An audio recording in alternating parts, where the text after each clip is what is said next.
السلام علیکم ناظرین۔ اپنی بیوی کو کبھی بھی دکھ نہ دے، کیونکہ بیویوں کی دنیا بہت چھوٹی ہوتی ہے۔ اپنے شوہر سے شروع ہوتی ہے اور شوہر پر ہی ختم ہو جاتی ہے۔ عورت کے بدن کو اس کے اصلی جلوے میں دیکھنا چاہتے ہیں تو اسے ایک عدد کوئی گفٹ دیجیے۔ ضروری نہیں کہ کچھ غلط کرنے سے دکھ ملے، حد سے زیادہ اچھا ہونے کی بھی قیمت چکانی پڑتی ہے۔ بیوی کی آنکھ میں کبھی آنسو آنے نہ دے، کیونکہ بیوی روتی ہے تو شوہر کی جیب سے برکت اڑ جاتی ہے۔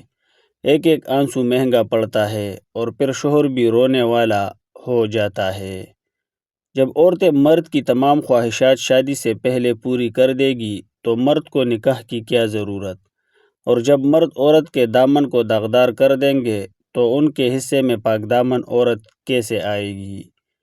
لڑکیاں تتلیوں کی مانند ہوتی ہے، محبت اور قدر کرنے والوں کے ہاتھ لگے تو رنگ نکھر جاتے ہیں، اور بدقسمتی سے ناقدروں کے ہاتھ لگ جائے تو ان کے رنگ مدھم پڑ جاتے ہیں۔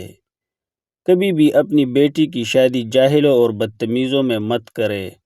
خدا کی قسم، اس لڑکی کو مارنے کی ضرورت نہیں پڑتی، تھوڑے عرصے میں وہ خود ہی مر جاتی ہے۔ کسی عورت کو اتنا مجبور مت کرو کہ وہ تمہاری طرف سے سخت ہو جائے، کیونکہ عورت محبت میں جنت اور نفرت میں جہنم دکھا سکتی ہے۔ مرد وہ ہوتا ہے جو غصے میں بھی عورت سے بات کرنے کی تمیز نہ بھولے۔